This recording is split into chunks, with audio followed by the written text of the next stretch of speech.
Ayan, and gusto ko lang magpakilala, I'm Kuya Jobo, one of the campus missionaries dito sa Central Luzon, and I'm so excited na makasama kayo this afternoon. Sino ditong sa praise and worship palang blessed na, pwede nang umuwi.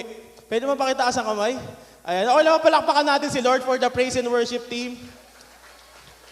Grabe, it's been so long. Sabi nga nila kanina, ang haba ng preparation.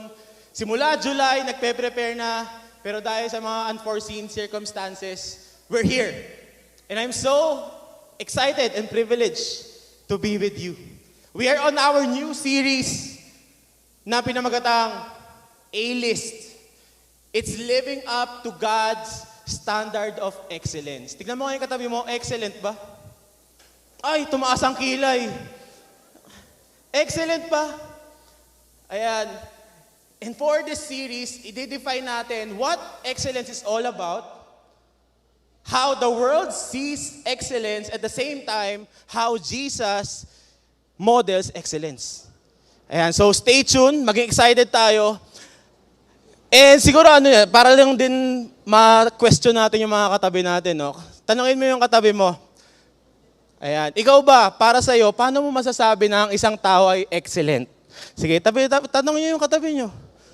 Paano mo ma-describe ang isang tao na excellent? Ano ba?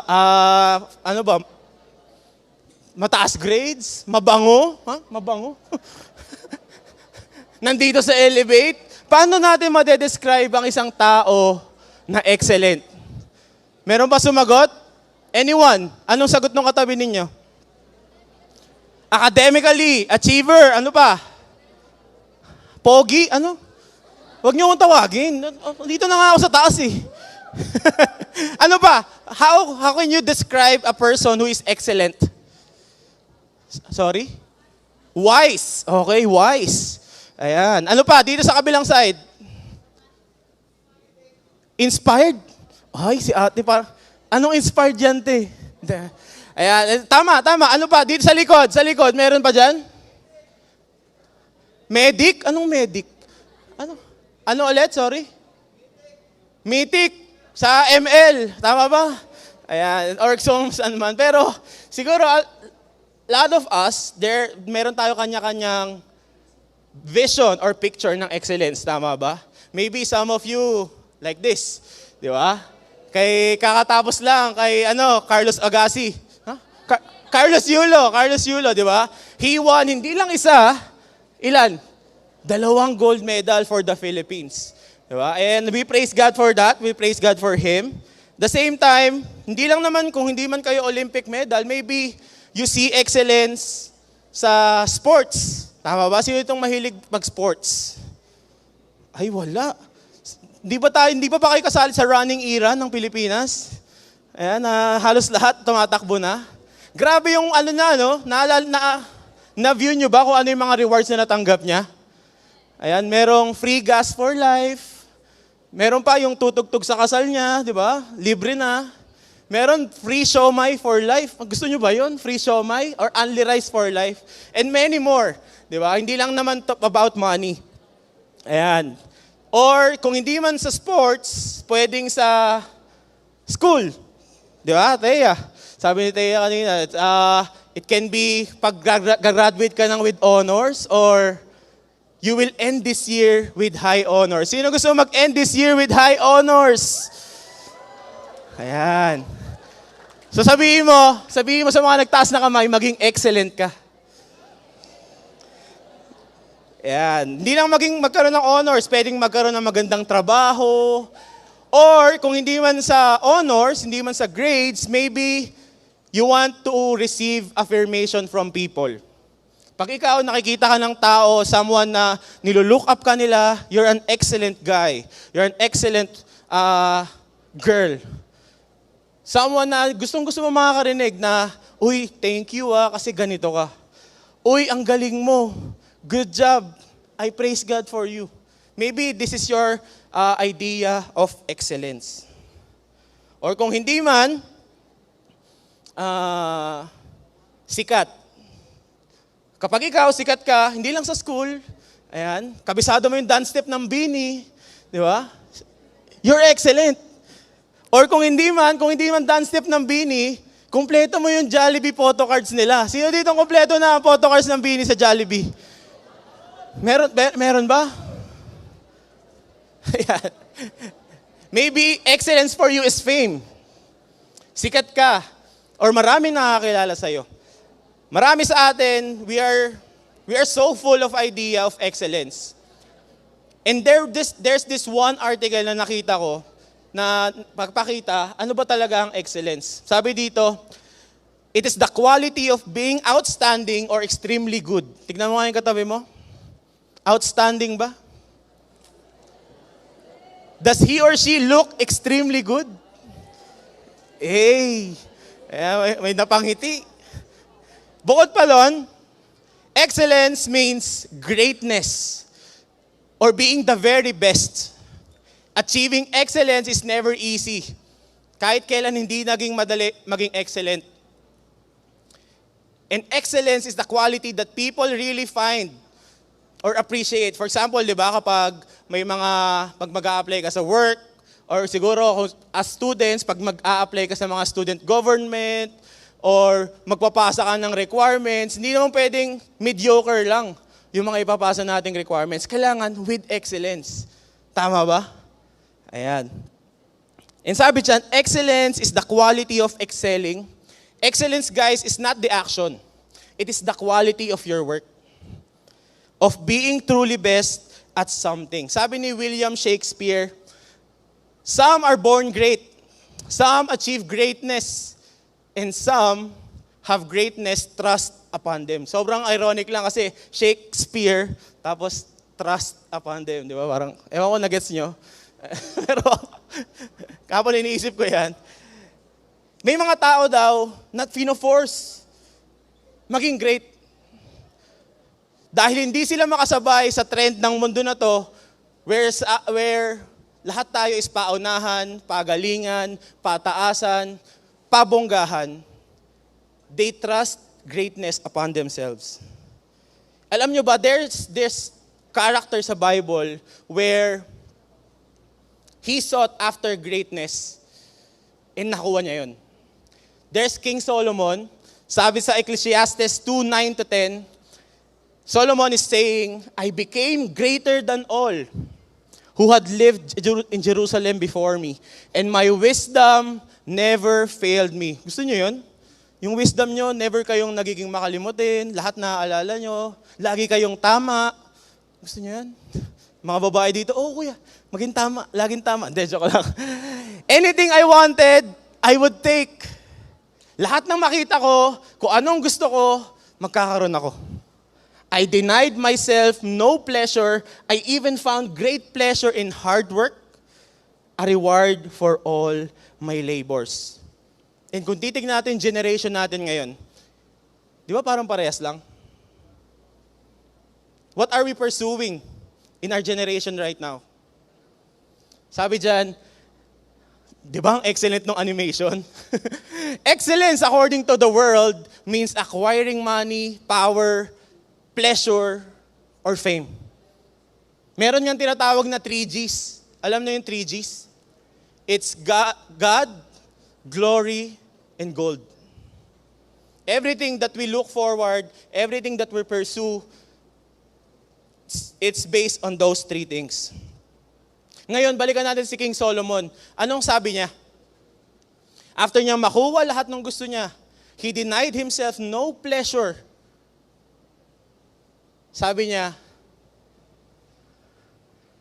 as I looked at everything, I worked so hard to accomplish, and it was all meaningless.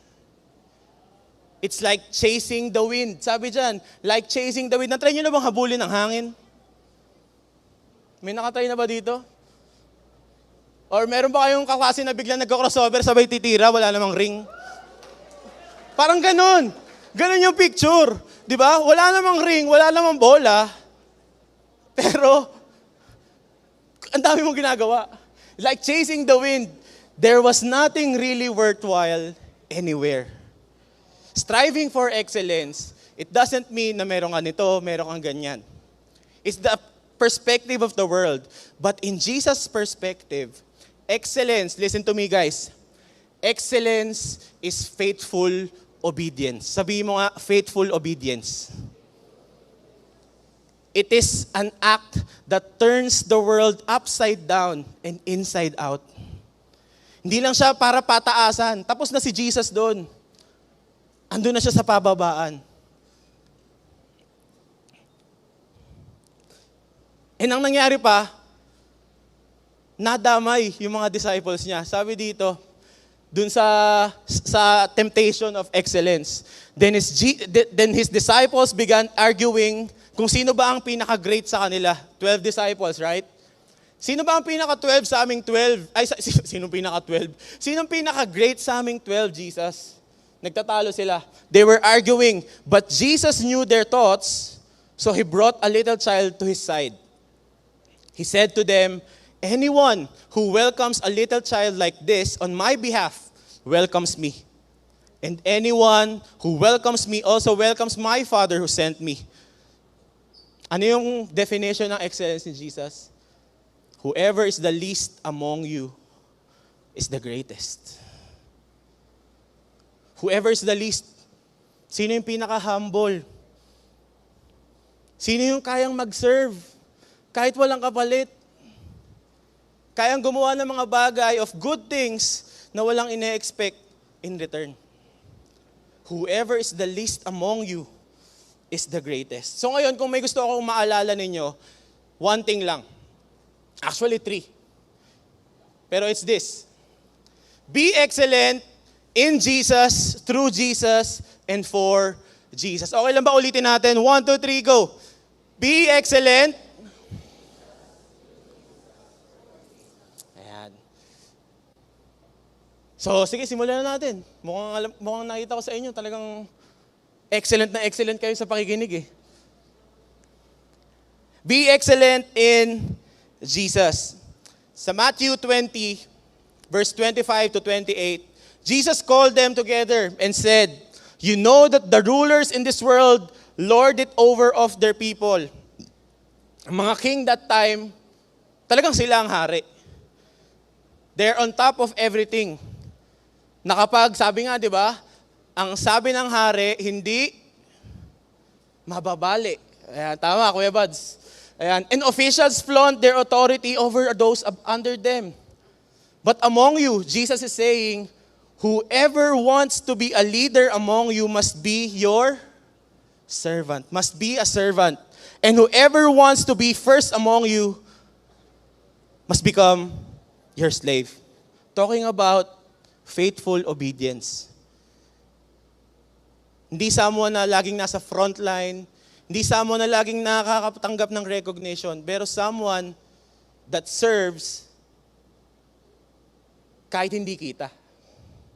Kahit walang nakatingin. That is excellence.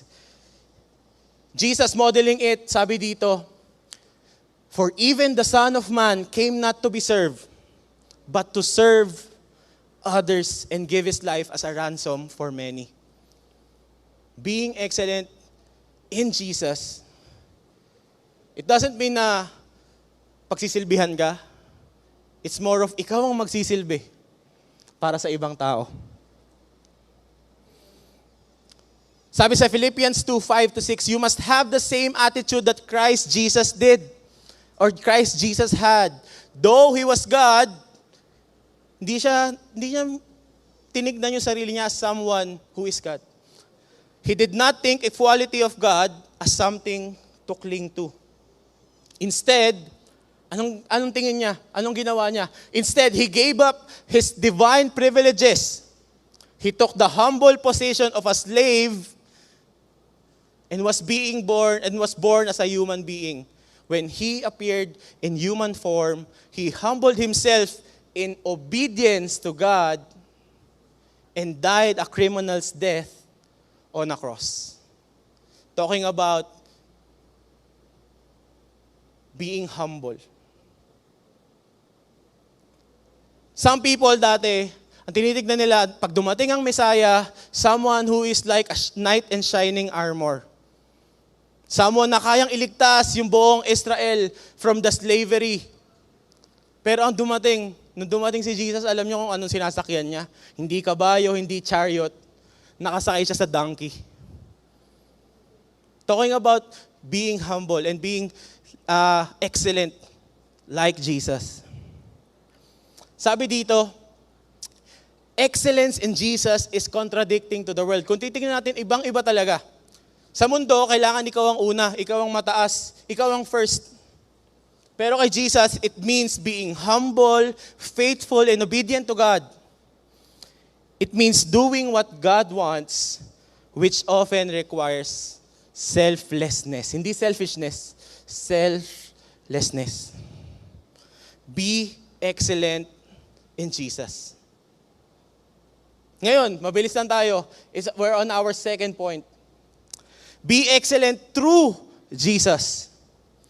May nakita ako actually hindi sa article, pero more on comment section sa Facebook, social media. And ito yung sabi niya, being excellent through Jesus. Basahin ko sa inyo. I just want to tell you guys that you deserve the credit of your own handwork.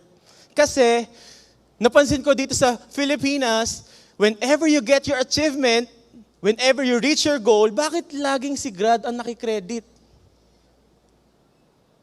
Bakit si Lord ang pinagtithankyuhan natin? Ikaw naman ang nagtrabaho. Ikaw naman ang nagpakahirap. It's your goal. It is not God's goal. So ba't si God yung kinekredit natin? That's so unfair, di ba? Di ko alam kung nakita nyo itong post na to or comment section na to. Sabi niya pa, guide lang naman siya sa mga gusto natin. So bakit si God yung tinethank you nyo? I just want to tell you guys that God is not a giver. He or she, may he or she pa, no? Is just a guide. Talking about being excellent in Jesus, through Jesus. Na are we having this same mindset? Na hindi, kuya, ako yung naging excellent eh. Ako yung nag-review. Wala na nga akong kilay eh. Kaka-review. Nagsunog na ako ng kilay. I praise me. Talking about being excellent through Jesus. Ngayon, ano ba dapat yung maging perspective natin? Na hindi dapat ganito, but it's supposed to be like this. Sabi sa John 15:5, I am the vine, you are the branches. If you remain in me, and I remain in you, you will bear much fruit. Ano yung nakasulat? Basahin natin. 1, 2, 3. Apart from me, you can do nothing. Hindi ito yung wala ka nang magagawa sa buhay mo. Pero more on, alam niyo yun, walang purpose, walang meaning, walang direction. Because you are not doing it for God. Maybe yes, temporarily magiging masaya. Maybe yes, for some time, feeling mo you're an achiever. Pero pag nawala na yung hype, pag nawala na yung celebration, ano na kuya? That's why we need to be excellent through Jesus. Sa Colossians 1:15, 17, the Son is the image of the invisible God, the firstborn over all creation, for in Him all things were created. All things have been created through Him and for Him. Through Him and for Him. He is before all things, and in Him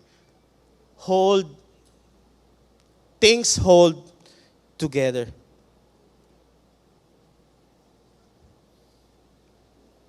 Na-experience nyo na ba yung you're being excellent, you're striving for excellence, pero napagod kayo? Ini-aim mo, kuya, maging ganito. Magkaroon ako ng ganito. Makaipon ako ng ganito. Kaso napagod kayo. You're being excellent sa paningin mo, and yet, hindi mo pala kaya. Hindi mo kayang i-sustain. Alam nyo, last week lang, nagkaroon ako ng ganung experience. As a campus missionary, yun nga, we are reaching out sa loob ng campus. And second week nung pasukan, nung school na pinupuntahan ko, it's a public school, pumunta ako, Wednesday, ang aga ko nagising, naligo ako, wow, parang hindi talaga, parang hindi naliligo. Naligo ako, pumunta ako ng maaga, pagdating ko sa school, all smiles. Kasi ngayon nalawad kami magkikita ng mga estudyante. All smiles. Binati ko yung mga kakasama ko before. And yet, ang schedule ko kasi 10 a.m. to 2 p.m. Nandun ako sa loob ng school. Ayan. Tapos, mga 11 a.m., wala pa rin akong kasama. Ako pa din, ngiti-ngiti lang sa mga estudyante. Oh, kamusta? Ganyan. Wala pa rin akong kasama. Naglalakad ako sa school, pabalik-balik, naghahanap ako ng mga kakilala ko. 11 a.m., wala pa rin akong kasama. 12 na, kumakain na lang ako ng kwek-kwek kasi wala pa rin akong kasama. Ngayon, medyo nalulungkot na ako, Lord. Na-question ko pa nga, parang, Lord, gusto mo pa ba ako dito sa school na to o lipat na ako ng school? Wala naman akong kasama eh. Ako lang mag-isa. Tinawag mo pa ako dito. And then, the Christian in me, the spirit in me, sabi, ba't hindi ko buksan yung Bible ko? Alam niyo yung nakita kong verse of the day? Nakakatawa lang kasi, with man, nothing is possible, but with God, everything is possible. That time, I was not being excellent through Jesus. I'm striving for excellence sa kung anong kaya kong iambag. Kung anong kaya kong i-contribute sa campus ministry. And nawala ako sa focus na I'm doing it for myself, for the results that I can give, I can provide, not for God. Talking about being excellent through Jesus. Apart from me, you can do nothing, sabi ni Lord. And every time na may gagawin tayo, meron tayong endeavors or goals in life, I pray that we do it with excellence through Jesus. Sabi dito, as we strive for excellence, let's always remember that it's not about who you are or what you can do. It's not about it's not about you. It's always about Jesus. It's always about Jesus. And for our last point, una, be excellent in Jesus. Be excellent through Jesus. And lastly, be excellent for Jesus. Sino dito nanonood ng Olympics? Anyone? Mga nagpupuyat, ganyan. Di ba? Mamayang madaling araw, finals ng basketball. So, kita-kits na lang sa TV, sa Facebook. naging maingay yung news ng Olympics. Di ba? And talking about being excellent for Jesus, alam nyo ba na may mga Olympians na ginamit nila yung platform na meron sila to share Jesus? For example, these two ladies, ayan, yung naka-white, her name is Larissa Pimenta. Yung naka-blue naman is Odette Jufrida. Odette. They faced off for a bronze medal in the women's 52 kilogram judo event. So, judo. And before pa sila maglaban, itong dalawang to magkaibigan na. Magkakilala na sila. In fact, hindi lang sila basta magkaibigan, pero si Larissa, yung naka-white, she is a Christian. And dahil kay Larissa, nakakilala sa Panginoon si Odette. Nag-visit si Odette sa Brazil, tapos nag-meet sila, tapos doon na-share niya si Jesus kay Odette. Few days before the Olympics, nagkaroon sila ng usapan. Oh, maglalaban tayo. What do you think is the best way to glorify God in our match? Ang naging conclusion nila, we do it with all our heart, we do it with all our strength, and we do it with all our might. Kahit magkaibigan tayo, magkakilala tayo, we're friends outside, but in our match, let's give our best. Talking about glorifying God. Ngayon, kaya nakikita niyo dyan, umiiyak si Larissa kasi nanalo siya. Natalo niya yung kaibigan niya. And dahil siguro nag-feel niya, she's sad, natatalo niya yung kaibigan niya, eto si Larissa, naging emotional to the point na humilata siya sa sahig, ayaw niyang tumayo. Hindi ko alam kung siya, kung tawag dito, nagtatantrums ba o ano man. Pero ganoon, ayaw niyang tumayo. And this picture was taken after that incident. Alam niyo ginawa nung kaibigan niya, nung natalo? He hugged her friend and she said, "Get up, get up, get up and give him the glory. Give the glory to God." Because as a winner, di ba madalas ang mga winner, nag-celebrate, nakataas ang noo, nakataas ang ulo. But this one, she looks like a defeated winner. That's why her friend hugged her, get up, give him the glory, give the glory to God. Talking about being excellent for Jesus. Another thing, sa Olympics, this is skateboarder Cordano Russell. Ayan. And habang pinapakilala siya, di ba pag pinapakilala yung mga athletes, tinatapatan ng camera. Tapos meron kang few seconds na spotlight. Alam niyo kung anong ginawa niya nung natapatan siya ng camera? He shouted, "Jesus is King!"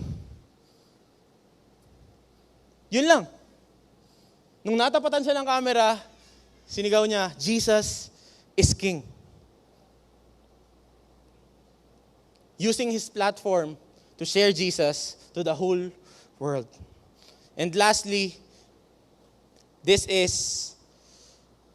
Brazilian Raisa Leal, who won in a silver medal in street skateboarding din at age 13. Ngayon, lumaban siya, nanalo siya, bronze this year. And alam nyo, nung ganun din, natapatan din siya ng camera. Dahil nga nasa podium siya, bronze medal siya, alam nyo kung anong ginawa niya? Nag-sign language siya. Sa camera, nag-sign language siya. Anong sinabi niya? John 14:6, "I am the way, the truth, and the life." Talking about using your platform to let others know about Jesus. Ngayon tinanong siya, bakit mo ginawa yon? I did it because I do it in every competition. Sa kahit anong competition, ito yung ginagawa niya. For me, it is important. I am a Christian. I believe in God. And there I ask for strength and sent a message to everyone that God really is the way, the truth, and the life. Raisa Leal. Ngayon guys, hindi ko naman sinasabi na kailangan sumali muna kayo ng Olympics para makapag-share kayo ng tungkol kay Lord. Hindi porket, hindi kasing lawak nung platform nyo ngayon, yung platform na meron sila, is hindi na kayo pwedeng mag-shine for Jesus. Narinig nyo na ba yung salitang to? O yung phrase na to, bloom where you are planted. Hindi to yung mga fans ng Bini, pero bloom where you are planted. Nasaan kayo ngayon? Alam nyo ba that most of your time are spent in the campus? Mas matagal pa kayo nasa school kaysa nasa bahay ninyo. Lalo na sa mga college students. Di ba? Pag may research kayo, feeling nyo nakikitira na lang kayo sa bahay ninyo. Kulang na lang, singiling kayo ng renta, di ba? Most of your time, you are in school. And it's no accident na nandito kayo ngayon, narinig nyo tong message na to, and it's no accident na nandyan kayo sa school nyo na yan. Maybe God is calling you to be excellent, hindi man sa Olympics, hindi man sa kung saan makikita kayo ng TV, pero be excellent in your own campus. Why not be excellent for Jesus by sharing Him sa friends mo, sa classmates mo, or even sa teachers mo? Why not be excellent for Jesus in where you are planted? Alam nyo guys, wala ka man sa Olympics, listen to me, wala ka man sa Olympics, hindi ka pwedeng sumama sa Olympics, pwedeng ka sumama sa campus movement. Amen ba yun? Amen ba yun? Parang ayaw Kuya, pwede ba ako dyan? Pogi lang ako. Ganda lang ang bag ko. Pwede kayong sumama sa campus movement. Before, sa amin, sa Elevate Marilao, merong na-invite dahil in-invite lang siya ng crush niya. Ngayon, yung crush niya, ayun nagkaka-crush sa babae, ngayon, di group leader na. Talking about being excellent for Jesus. Di ba? Ang kagandahan nun, guys, hindi kayo mag-iisa. Hindi katulad nung na-share ko kanina experience. Meron tayong mga campus missionaries, may mga D-group leaders tayo na nandito who can guide you. And kung possible, pwede kayong samahan sa loob ng mga campuses ninyo. Ayan. Thank you, ate, sa pagbalakbak. Pwede, guys. Being excellent for Jesus, it doesn't matter if ganito lang yung kaya mo, if eto lang, hindi ka magaling magsalita, or hindi magaling yung smile mo, hindi maganda yung smile mo, it doesn't matter. God sees your heart. Ang nakikita ni Lord yung puso mo. And mamaya abangan nyo, alam ko merong ganap mamaya, so abangan ninyo. As we end, I just want to share with you this verse. Colossians 3:23-24, being excellent, whatever you do, work at it with all your heart, working for the Lord, not for human masters, since you know that you will receive an inheritance from the Lord as a reward. Sabay-sabay tayo, Elevate Malolos. 1, 2, 3, basahin natin yung last sentence. It is the Lord Christ you are serving. It is the Lord Christ you are serving. Be excellent in Jesus. Be excellent through Jesus. And be excellent for Jesus. As we end, gusto ko lang i-share sa inyo, Kuya, sino bang pwede maging model namin pagdating sa excellence na to? Sino bang pwede naming i-look up to? Sino pwede naming tignan? No other than Jesus Himself. Gusto ko lang balikan yung verse na to. Sa Philippians 2, 7-8, He gave up His divine privileges. He took up humble position of a slave and was born as a human being. When He appeared in human form, He humbled Himself in obedience to God and died a criminal's death on a cross.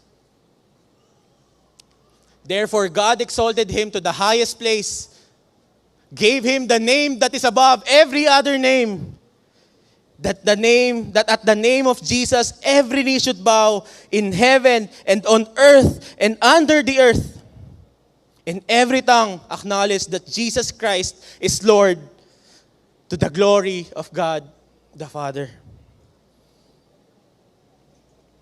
Jesus could have been excellent according to the world. Kayang-kaya niya maging excellent kung saan man gustong bagay sabihin ng mundo. But Jesus chose obedience, He chose humility, He chose selflessness. And with that, God gave Him the highest honor, glory, and praise. Be excellent in Jesus, through Jesus, and for Jesus. Okay lang ba tumayo tayo at pag-pray ko kayo?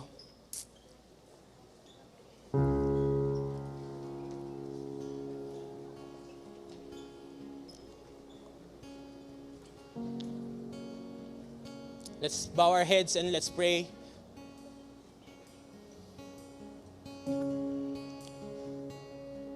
Lord, Heavenly Father, we humble ourselves before you. Lord, we are nothing apart from you. And right now, Lord, I just want to lift up to you my brothers and sisters here. Lord, thank you for reminding us of what really excellence is. Na hindi ito nakabase sa kung ano yung gustong sabihin ng mundo. Pero nakabase ito kung ano man ang laman ng puso mo. Lord, thank you for we know that we are called to be excellent. Di lang sa school, pati na rin sa family, pati sa friends, maybe sa work. And Lord, give us that strength to be excellent. Hindi para sa sarili namin, hindi para sa mga earthly boss namin, or sa mga teachers, sa parents namin. Lord, help us to be excellent. Kasi gusto namin maging excellent para sa iyo. Lord, be with us, and I pray, Lord, na kayo po ang mag-alis ng mga bagay na nakakahinder sa amin for us to really be excellent in your eyes. Lord, we love you and we are expecting more from you, Lord. Alam namin na hindi pa kayo tapos sa buhay ng bawat isa and mananatili kang tapat sa amin. Lord, we love you and we praise you. We give you back all the highest praise, highest honor, and highest glory. In Jesus' name we pray. Amen.